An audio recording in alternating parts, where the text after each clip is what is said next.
કેમ છો દર્શક મિત્રો? સ્તવન કાર્યક્રમમાં આપને મળીને ખૂબ જ આનંદ થાય છે. આપ દરરોજ અમારી સાથે બાઇબલ અભ્યાસમાં જોડાયેલા રહો છો તે માટે આભાર. મિત્રો, આજના અભ્યાસમાં આપણે નિર્ગમનનો 33મો અધ્યાય જોઈશું. તેમાં ઇસ્રાયેલીઓની આગળની મુસાફરી અને મુલાકાત મંડપની સ્થાપનાનું સુંદર વર્ણન કરવામાં આવ્યું છે. મૂસા અને ઈશ્વર વચ્ચેના ગાઢ સંબંધ તેમજ મુલાકાત મંડપમાં મેઘસ્તંભ દ્વારા પ્રભુનું પ્રકટીકરણ એ ઈશ્વરની નિકટતા દર્શાવે છે.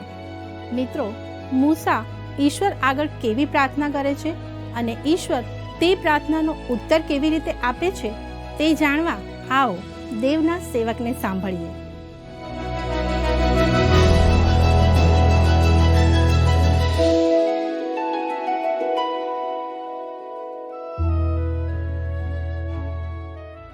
સલામ મિત્રો, આપણા અભ્યાસને આગળ વધારતા આવો નિર્ગમન 33 તેની પહેલી અને બીજી કલમ વાંચીએ. અને યહોવાએ મૂસાને કહ્યું, ચાલ ને જે લોકોને તું મિસર દેશમાંથી કાઢી લાવ્યો તેઓને લઈને જે દેશ વિશે મેં ઇબ્રાહીમને, ઈસાકને તથા યાકૂબને સમ ખાઈને કહ્યું કે તારા સંતાનને હું તે આપીશ, તે દેશમાં જા અને તારી આગળ હું દૂતને મોકલીશ અને કનાની તથા અમોરી તથા હિત્તી તથા પરિઝી તથા હિવી તથા યબૂસીને હું હાંકી કાઢીશ. વહાલા દર્શકો, ઈશ્વર ઇસ્રાયેલ પ્રજાને વચનના દેશમાં પ્રવેશવા માટે તૈયાર કરી રહ્યા હતા. મિત્રો, ગણનાના પુસ્તકમાં આપણે તેઓને અરણ્યમાં પોતાની આ મુસાફરી ફરી શરૂ કરતા જોઈશું. મિત્રો, લેવીયનું પુસ્તક એ મુલાકાત મંડપની સેવા, આરાધના અને પવિત્રતા અંગેના નિયમોનો આગળનો ભાગ છે. જે મંડપ તેઓ નિર્ગમનના પુસ્તકના અંતમાં ઊભો કરી રહ્યા છે. મિત્રો, હવે આપણે ત્રીજી અને ચોથી કલમ વાંચીએ. એટલે દૂધ તથા મધની રેલછેલવાળા દેશમાં જા. તું તો હઠીલી પ્રજા છે, માટે હું તારી મધ્ય ચાલીશ નહીં. રખેને હું રસ્તામાં તારો સંહાર કરું. અને લોકોએ આ માઠી ખબર સાંભળીને વિલાપ કર્યો અને કોઈએ પોતાના ઘરેણાં પહેર્યા નહીં. મિત્રો, આપણે અગાઉ જોઈ ગયા તેમ આ ઘરેણાં દ્વારા તેઓ પ્રતિમાની આરાધના કરતા હતા. ઉદાહરણ તરીકે તેમની કાનની વાળીઓ એ હકીકત દર્શાવતી હતી કે તેઓ હજુ પણ મિસરના દેવોની આરાધના કરી રહ્યા હતા. કાનની વાળીઓ એ બાબતની જ એક નિશાની હતી. આજે ઘણા લોકો ફેશન કે સામાજિક રિવાજ તરીકે ક્રોસ પહેરે છે, પરંતુ માત્ર તેને પહેરવાથી કોઈ વ્યક્તિ હૃદયથી સાચો ખ્રિસ્તી સાબિત થતો નથી. મિત્રો, 5મી કલમ જણાવે છે, અને યહોવાએ મૂસાને કહ્યું, ઇસ્રાયેલ પુત્રોને કહે કે તમે હઠીલી પ્રજા છો. જો હું એક પળ વાર તારી મધ્યે આવું તો હું તારો સંહાર કરું. તો હવે તારા ઘરેણાં ઉતાર કે મારે તને શું કરવું તે હું જાણું. મિત્રો, આ ત્રીજી વાર ઈશ્વરે ઇસ્રાયેલ પ્રજાને હઠીલા લોકો કહ્યા છે. ઈશ્વર તેઓને એ વાત સ્પષ્ટ કરી રહ્યા છે કે તેમણે પોતાના લોકોનો ઉદ્ધાર એટલા માટે નહોતો કર્યો કે તેઓ અન્ય પ્રજાઓ કરતાં કોઈ રીતે ચડિયાતા હતા. ઈશ્વર તેઓને તેમના પક્ષમાં મક્કમતાથી ઊભા રહેવા માટે કહે છે. મિત્રો, શરૂઆતની મંડળીમાં બાપ્તિસ્મા પણ એ વાતનો પુરાવો હતો કે વ્યક્તિએ પોતાનું જૂનું પાપમય જીવન છોડી દીધું છે અને હવે તે નવા જીવન માટે પ્રભુના પક્ષમાં મક્કમ ઊભો છે. 6 અને 7 કલમમાં લખ્યું છે, અને હોરેબ પર્વતથી માંડીને ઇસ્રાયેલ પુત્રોએ પોતાના ઘરેણાં ઉતારી મૂક્યા. હવે મૂસા મંડપ લઈને છાવણી બહાર છેટે તે તાણતો હતો, અને તેણે તેનું નામ મુલાકાત મંડપ પાડ્યું.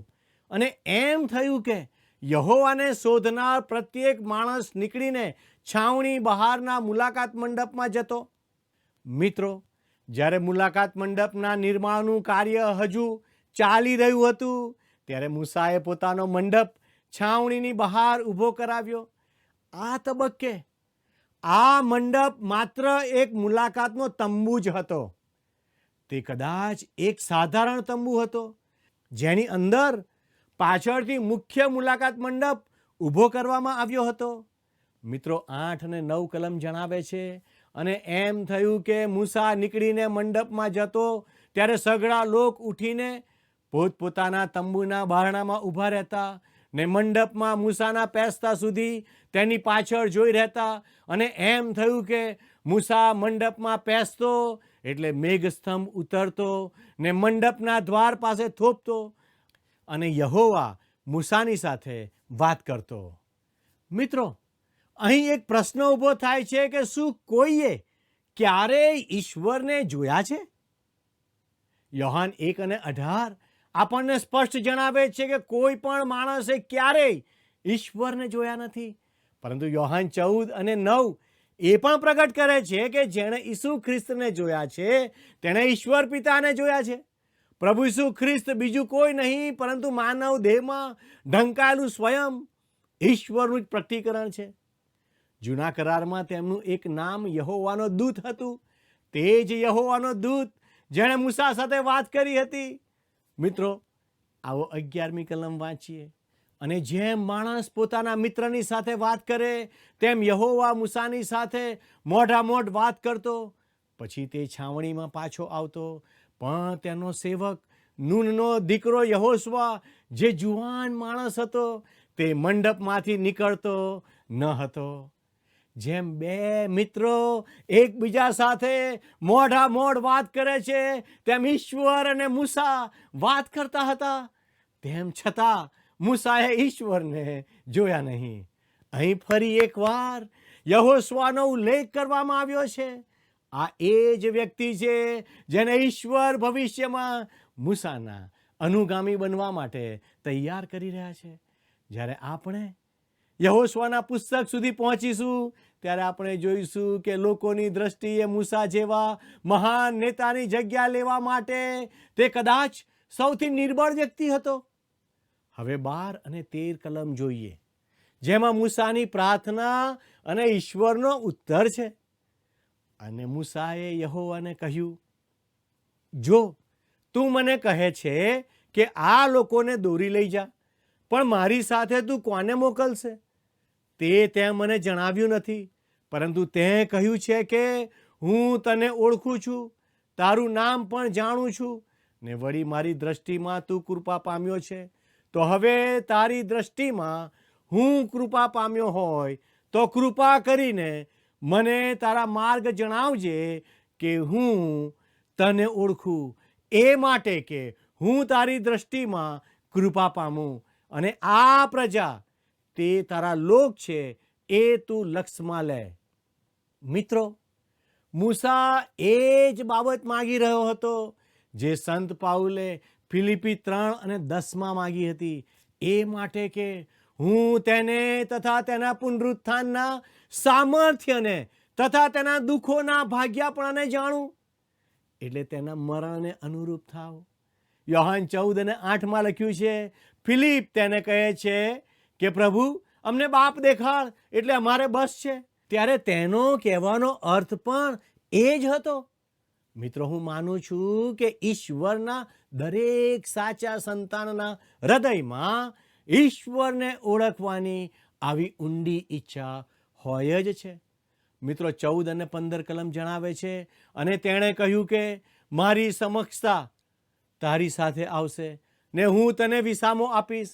અને તેણે તેને કહ્યું કે જો તારી સમક્ષતા સાથે ન આવે તો અમને અહીંથી લઈ ન જા. મિત્રો, મૂસા જાણતો હતો કે તેને પોતાની સાથે ઈશ્વરની હાજરીની ચોક્કસ જરૂર છે. તે બરાબર જાણતો હતો કે તેના માટે પોતાના બળે અથવા એકલા હાથે આ લાખો હઠીલા લોકોને અરણ્યમાં દોરી જવા સહેલું નથી. 16મી કલમ જણાવે છે, કેમ કે હવે કેમ જણાય કે હું તથા તારા લોક તારી દ્રષ્ટિમાં કૃપા પામ્યા છીએ? શું એથી નહીં કે તું અમારી સાથે આવે છે? એથી હું તથા તારા લોક પૃથ્વી ઉપરના સર્વ લોકથી જુદા છીએ. મિત્રો, મહત્વની વાત એ છે કે ઈશ્વરે ઇસરાયેલીઓને એક ચોક્કસ કારણસર પોતાની ખાસ પ્રજા બનાવી હતી. આજે મંડળીએ પણ એક ખાસ પ્રજા બનવાનું છે. તેનો અર્થ એ છે કે આપણે ઈશ્વરના લોકો બનવાનું છે. આપણે સામાજિક રીતે અસામાન્ય કે હાસ્યાસ્પદ વર્તન કરવાનું નથી. મિત્રો 17મી કલમ વાંચીએ. અને યહોવાએ મૂસાને કહ્યું કે જે વાત તું બોલ્યો છે તે પ્રમાણે પણ હું કરીશ, કેમ કે તું મારી દ્રષ્ટિમાં કૃપા પામ્યો છે ને હું તને નામે ઓળખું છું. હવે મૂસા ઈશ્વરની સાથે ખૂબ જ નિકટના સંબંધમાં આવી રહ્યો છે. 18 અને 19 કલમ જણાવે છે, અને તેણે કહ્યું કે કૃપા કરીને તારું ગૌરવ મને દેખાડ. અને તેણે કહ્યું કે હું મારી સઘળી ભલાઈનું દર્શન તને કરાવીશ ને હું તારી આગળ યહોવાનું નામ પ્રગટ કરીશ, અને જેના પર હું કૃપા કરવા ચાહું તેના પર હું કૃપા કરીશ ને જેના પર રહેમ કરવા ચાહું તેના પર રહેમ કરીશ. પણ મૂસા ખરેખર ઈશ્વરને મોઢામોઢ જોઈ શક્યો નહીં. સંત પાઉલ રોમન 9 અને 15માં આ કલમનો ઉપયોગ કરતા કહે છે કે કેમ કે તે મૂસાને કહે છે કે જેના ઉપર હું દયા કરવા ચાહું તેના ઉપર હું દયા કરીશ, અને જેના ઉપર હું કરુણા કરવા ચાહું તેના ઉપર હું કરુણા કરીશ. મિત્રો, આવો 20મી કલમ વાંચીએ. અને તેણે કહ્યું કે તું મારું મુખ જોઈ શકતો નથી, કેમ કે મને જોઈને કોઈ માણસ જીવતો રહી શકે નહીં. આ એક હકીકત છે મિત્ર, કે તમે ઈશ્વરને મોઢામોઢ જોઈ શકતા નથી. 21 થી 23 કલમમાં લખ્યું છે, અને યહોવાએ કહ્યું કે જો મારી પાસે એક જગા છે ને તું ખડક પર ઊભો રહે, અને એમ થશે કે મારું ગૌરવ ત્યાં થઈને જશે, તે વખતે હું તને ખડકની ફાટમાં રાખીશ ને હું ત્યાં થઈને જાઉં ત્યાં સુધી હું મારા હાથથી તને ઢાંકી રાખીશ. પછી હું મારો હાથ લઈ લઈશ ને તું મારી પીઠ જોશે, પણ મારું મુખ તું જોવા પામશે નહીં. મિત્રો, આ લખાણ ઈશ્વરની પ્રત્યક્ષ હાજરી દર્શાવતા અદ્ભુત મહિમા વિશે વાત કરે છે. પ્રભુ ઈસુએ કહ્યું હતું કે જ્યારે તેમનું બીજી વાર આગમન થશે ત્યારે આકાશમાં માણસના દીકરાની નિશાની પ્રગટ થશે. માથી 24 અને 30 જણાવે છે, અને ત્યારે માણસના દીકરાની નિશાની આકાશમાં દેખાશે ને ત્યારે પૃથ્વીના સઘળા કુળો શોક કરશે, અને તેઓ માણસના દીકરાને પરાક્રમ તથા મોટા મહિમા સહિત આકાશના મેઘ પર આવતો દેખશે. મિત્રો, હું માનું છું કે આ નિશાની બીજું કંઈ નહીં પણ નિર્ગમન 33 21 થી 23માં વર્ણવેલો ઈશ્વરનો સકાયના એટલે મહિમા જ છે. જ્યારે ખ્રિસ્તે મનુષ્યનો દેહ ધારણ કર્યો ત્યારે તે દિવ્ય મહિમા દ્રશ્યમાન નહોતો. તેમણે પોતાનું દિવ્ય તેજ બાજુ પર મૂકીને અત્યંત નમ્ર સ્વરૂપ ધારણ કર્યું. તેમ છતાં તેઓ સંપૂર્ણપણે ઈશ્વર જ હતા, અને તેથી જ તેઓ અધિકારપૂર્વક કહી શક્યા, જેણે મને જોયો છે તેણે પિતાને જોયા છે. મિત્રો, આપણે અદ્રશ્ય પિતાના નહીં પણ પ્રભુ ઈસુ ખ્રિસ્તના દર્શન કરીશું, અને તેઓ માનવ રૂપમાં જ હશે, કારણ કે પૃથ્વી પર તેમણે માનવ દેહ ધારણ કર્યો હતો. આજે તેઓ એક મહિમાવાન શરીરમાં બિરાજમાન છે. 1 યોહાન 3 અને 2ના વચન મુજબ એક દિવસ આપણે પણ તેમના જેવા જ બનીશું. ત્યાં લખ્યું છે, વહાલાઓ, હાલ આપણે દેવના છોકરા છીએ, અને આપણે કેવા થઈશું તે હજી સુધી પ્રગટ થયું નથી. આપણે એટલું તો જાણીએ છીએ કે જ્યારે તે પ્રગટ થશે ત્યારે તેના જેવા આપણે થઈશું, કેમ કે જેવો તે છે તેવો આપણે તેને જોઈશું. મિત્રો, દરેક સાચા ખ્રિસ્તી માટે આ એક અદ્ભુત આશા છે કે જ્યારે ઈસુ ફરીથી આવશે ત્યારે આપણા નાશવંત શરીરો બદલાઈ જશે, અને આપણે પણ તેમના જેવા પાપ રહિત, મહિમાવાન અને અમર શરીર પ્રાપ્ત કરીશું. મૂસાની અરણ્યની વિકટ મુસાફરી પણ આ જ વિશ્વાસ પર આધારિત હતી. તે બરાબર જાણતો હતો કે જો ઈશ્વરની હાજરી તેની સાથે નહીં હોય તો નિષ્ફળતા નિશ્ચિત છે. આજના આપણા રોજબરોજના જીવનના પડકારો અને સમસ્યાઓનો સામનો કરવા માટે પણ આપણને ઈશ્વરની હાજરીની એટલી જ જરૂર છે. વહાલા દર્શક મિત્રો, હવે આપણે અધ્યાય 34 તરફ આગળ વધીએ, જેનો મુખ્ય વિષય છે નિયમ શાસ્ત્રની શિલાપાટીઓ ફરીથી આપવામાં આવી. મૂસાને તેની જવાબદારી ફરીથી સોંપવામાં આવી અને મૂસાનો ચહેરો પ્રકાશી ઉઠે છે. તો વહાલા દર્શક મિત્રો, જો તમારી પાસે પવિત્ર પુસ્તક બાઇબલ છે તો તમે નિર્ગમનનું પુસ્તક તેનો 34મો અધ્યાય અને તેની 1 થી 4 કલમો ખુલ્લી રાખો. અને યહોવાએ મૂસાને કહ્યું કે પહેલીના જેવી 2 શિલાપાટીઓ તારે વાસ્તે ઘડ અને તારાથી ભાંગી ગયેલી પાટીઓ પર જે શબ્દો હતા તે હું આ પાટીઓ પર લખીશ અને સવાર સુધીમાં તૈયાર થઈને સવારમાં સિનાઈ પર્વત ઉપર આવ ને ત્યાં પર્વતના શિખર પર મારી આગળ હાજર થા અને તારી સાથે કોઈ ઉપર ન આવે. તેમજ આખા પર્વત પર કોઈ માણસ દેખાય નહીં. તેમજ બકરા કે ઢોર પર્વતની તળેટીમાં ન ચરે. અને તેણે પહેલીના જેવી 2 શિલાપાટીઓ ઘડી. અને મૂસા યહોવાની આજ્ઞા પ્રમાણે મોટી સવારે ઉઠ્યો ને તે 2 શિલાપાટીઓ હાથમાં લઈને સિનાઈ પર્વત પર ગયો. મિત્રો, આ નિયમશાસ્ત્રની બીજી શિલાપાટીઓ છે. અગાઉ જ્યારે મૂસા સિનાઈ પર્વત પરથી નીચે ઉતર્યો અને તેણે જોયું કે ઇસ્રાયેલીઓએ સોનાની પ્રતિમા બનાવીને તેની ઉપાસના શરૂ કરી દીધી હતી, ત્યારે તેણે તે પહેલી શિલાપાટીઓ તોડી નાખી હતી. હવે તે પથ્થરની નવી અને કોરી શિલાપાટીઓ લઈને ફરીથી પર્વત પર ઈશ્વરની પાસે જાય છે. 5મી કલમ વાંચીએ. અને યહોવા મેઘમાં ઉતર્યો ને તેની સાથે ત્યાં ઊભો રહ્યો ને તેણે યહોવાનું નામ પુકાર્યું. મિત્રો, ઈશ્વર હવે પોતાનું નામ જાહેર કરી રહ્યા છે. મૂસા અને ઇસ્રાયેલ પ્રજા બંને માટે આ એક બહુ મોટી આત્મિક પ્રગતિ છે. દરેક નામનો એક ચોક્કસ અર્થ અને પ્રભાવ હોય છે. ઉદાહરણ તરીકે, જ્યારે તમે મધર ટેરેસાનું નામ સાંભળો છો ત્યારે તમે શું વિચારો છો? તરત જ તમારા મનમાં તેમના વ્યક્તિત્વ અને કાર્યોની અમુક છબીઓ ઉપસી આવે છે, ખરું ને? બરાબર એ જ રીતે ઈશ્વર હવે પોતાનું નામ પ્રગટ કરી રહ્યા છે અને તેઓ ઈચ્છે છે કે ઇસ્રાયેલીઓ મિસ્રમાંથી બહાર નીકળ્યા ત્યારથી લઈને અત્યાર સુધી ઈશ્વર સાથેના તેમના તમામ અદ્ભુત અનુભવોને યાદ કરે.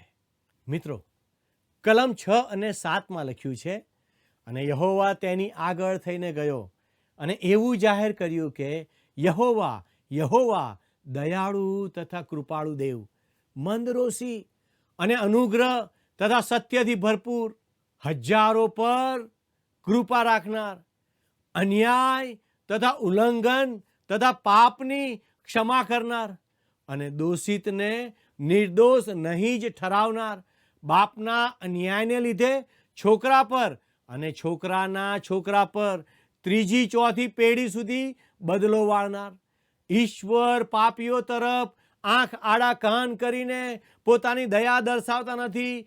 પાપની સજા મળવી જ જોઈએ અને તેનો દંડ ચૂકવવો જ પડે. ઈશ્વર કોઈ પણ સંજોગમાં દોષિતને નિર્દોષ ગણીને છોડી દેતા નથી. તો પછી આનો ઉકેલ શું છે? ઈશ્વર એક સાથે પોતાની દયા અને પોતાનો ન્યાય એમ બંને કઈ રીતે જાળવી રાખે છે? આ માટે એક બલિદાન પૂરું પાડવામાં આવ્યું છે. જૂના સમયમાં ઇસ્રાયેલીઓએ જે પશુઓના બલિદાન આપ્યા તેનાથી પાપ સંપૂર્ણપણે દૂર થયા નહીં, પરંતુ તે બલિદાનો તો આવનાર સંપૂર્ણ બલિદાન એટલે કે પ્રભુ ઈસુ ખ્રિસ્ત તરફ ઈશારો કરતા હતા. અને જ્યારે ખ્રિસ્ત આવ્યા ત્યારે તેમણે વધસ્તંભ પરના પોતાના મૃત્યુ દ્વારા પાપને દૂર કર્યું. મિત્રો, આપણે એ વાત ખાસ યાદ રાખવી જોઈએ કે આજે તમે જે પાપ કરો છો તેની માઠી અસર કદાચ તમારા પુત્રો પુત્રીઓ, તમારા પૌત્ર પૌત્રીઓ અને આવનાર 3-4 પેઢીઓ સુધી પણ પડી શકે છે. ઘણા લોકોની બીમારીઓ પાછળનું મૂળ કારણ શું છે તે વિશે તેમની વિચારધારા એવી છે કે આ બીમારીઓ પાછળ કાં તો આ દર્દીના પિતા, તેના દાદા અથવા તો તેના પરદાદાના પાપ જવાબદાર છે. મિત્રો, બાઇબલમાં નિર્ગમન 34 અને 7માં ઈશ્વરે પહેલેથી જ ચેતવણી આપી છે કે પિતાઓના પાપની અસર 3જી અને 4થી પેઢી સુધી પડે છે. અહીં જે વાત બાઇબલે હજારો વર્ષ પહેલાં કહી હતી તે આજે મેડિકલ સાયન્સ અને જીનેટિક્સ પણ સ્વીકારે છે. પાપના ભયંકર પરિણામો ઘણીવાર DNA અને વાતાવરણ મારફતે પેઢી દર પેઢી ઉતરી આવે છે. એક શહેરના એક ડૉક્ટર કેટલાક અંધ બાળકો પર ઓપરેશન કરવાના હતા. જો કે આ ઓપરેશનથી તેમને માત્ર થોડીક જ દ્રષ્ટિ મળવાની હતી. મેં તેમને પૂછ્યું, આ બાળકો કયા કારણે અંધ થયા? તેમણે જવાબ આપ્યો, આ તેમના પિતાઓના પાપનું પરિણામ છે. મારા પ્રિય દર્શક મિત્ર, ખાતરી રાખજો કે તમે ઈશ્વરના નિયમો તોડીને તેના ગંભીર પરિણામોથી ક્યારેય બચી શકતા નથી. ઈશ્વર હંમેશા એવા ને એવા જ રહે છે અને તેમના નિયમો કદી બદલાતા નથી. પરંતુ આપણે ઈશ્વરનો આભાર માનવો જોઈએ કે તેઓ હજારો પર દયા રાખે છે અને પાપ તથા અન્યાયની માફી આપે છે. જો આપણે સાચા હૃદયથી તેમની તરફ ફરીએ તો આપણને ચોક્કસ તેમની દયા પ્રાપ્ત થશે. 8 અને 9 કલમ જણાવે છે, અને મૂસાએ જલ્દીથી જમીન સુધી માથું નમાવીને ભજન કર્યું અને તેણે કહ્યું કે હે પ્રભુ, જો હું તારી દ્રષ્ટિમાં કૃપા પામ્યો હોઉં તો કૃપા કરીને પ્રભુ અમારી મધ્યે ચાલે, કેમ કે આ લોક તો હઠીલા છે અને અમારો અન્યાય તથા અમારું પાપ માફ કર ને અમોને તારો વારસો કરી લે. ભાલા મિત્રો, આ લગભગ 4થી વખત છે જ્યારે આ પ્રજાને હઠીલા કહેવામાં આવ્યા છે. મિત્રો, હું આશા રાખું છું કે અત્યાર સુધીના અભ્યાસ પરથી તમને સ્પષ્ટ સમજાઈ ગયું હશે કે ઈશ્વરે ઇઝરાયેલ પ્રજાનો ઉદ્ધાર એટલા માટે નહોતો કર્યો કે તેઓ અન્ય પ્રજાઓ કરતાં કોઈ રીતે ચડિયાતા હતા અથવા તેઓ બહુ સારા કાર્યો કરી રહ્યા હતા. વાસ્તવમાં તેઓ એક અત્યંત હઠીલી પ્રજા હતી. મિત્રો, ઈશ્વરે તેઓને પસંદ કર્યા હતા અને તેથી તેઓને છોડાવ્યા. ઈશ્વરે આપણને પણ તેમના સંતાનો થવા પસંદ કર્યા છે અને તે આપણને પાપમાંથી છોડાવવા માગે છે. શું તમે ઈશ્વરના માર્ગમાં ચાલવાનું પસંદ કરશો? ઈશ્વર આપને તે માટે સહાય કરે એ જ પ્રાર્થના સાથે હું આપની વિદાય લઉં છું. ધન્યવાદ. ઈસુ નામ સંલેતા જાજો, હે સૌ દુઃખીને લાચાર, તેથી આનંદે વિલાસો, તમને મળશે રે અપાર. ઈસુ નામ સંલેતા જાજો, હે સૌ દુઃખીને લાચાર, તેથી આનંદે વિલાસો, તમને મળશે રે અપાર. પ્રિયના ભૂમિ જગની આશરે સ્વર્ગનો પ્રિયના ભૂમિ જગની આશરે સ્વર્ગનો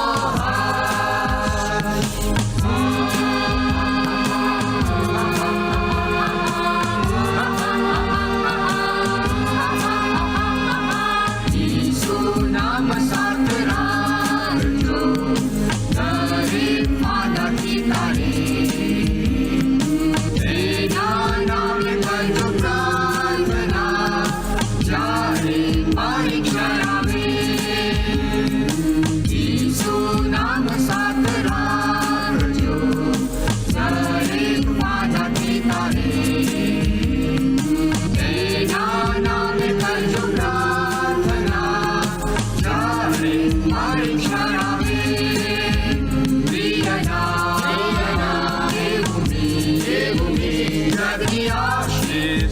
સ્વરનો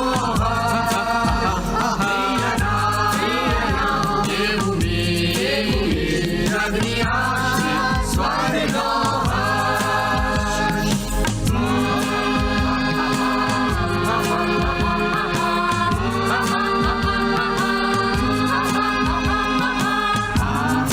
પ્રિય નામે સુનું દેવી મન ઉલ્લાસિત તેના પ્રેમી હરમરો હર્ષથી તેના ગીતો પ્રિય નામે સુનું દેવી મન ઉલ્લાસિત તેના પ્રેમી હરમરો હર્ષથી તેના ગીતો પ્રિય નામ દેવું મેં અગ્નિ આશ્રિત સ્વરનો પ્રિય નામ પ્રિય મિત્રો, આ અભ્યાસ આપણને યાદ અપાવે છે કે ઈશ્વર પવિત્ર છે અને તેઓ ક્યારેય પાપ તરફ આંખ આડા કાન કરતા નથી. ઈશ્વરનો ન્યાય અને દયા બંને પ્રભુ ઈસુ ખ્રિસ્તના વધસ્તંભ પરના સંપૂર્ણ બલિદાન દ્વારા અદ્ભુત રીતે પ્રગટ થયા છે. આજના વિશ્વાસી જીવનની દૈનિક મુસાફરી અને મુશ્કેલીઓમાં પણ ઈશ્વરની હાજરી અનિવાર્ય છે. વિશ્વાસીઓ માટે એ જ પરમ આશા છે કે એક દિવસ પ્રભુ ઈસુના બીજા આગમન વખતે આપણને પણ તેમના જેવું જ મહિમાવાન શરીર મળશે. શું તમે આ આશા રાખો છો? મિત્રો, આજનો પ્રશ્ન છે, ઈશ્વરે મૂસાને ઇસરાયેલ પ્રજાને કયા દેશમાં લઈ જવાની આજ્ઞા કરી હતી? એ. મિસર, બી. કનાન એટલે વચનનો દેશ, સી. Palestine, D. ઇઝરાયેલ. મિત્રો, ગત પ્રશ્નનો જવાબ છે સી. મૂસા. મિત્રો, આજના પ્રશ્નનો જવાબ અમને જલ્દીથી મોકલી આપશો. તે સાથે આપને કોઈ પ્રાર્થના વિનંતી હોય તો તે પણ અમને જણાવશો. તે માટે અમારો સંપર્ક નંબર છે 94 29 37 56 10. આભાર. શું તમને આ કાર્યક્રમ ગમ્યો? અત્યારે જ અમને મિસ કોલ કરો.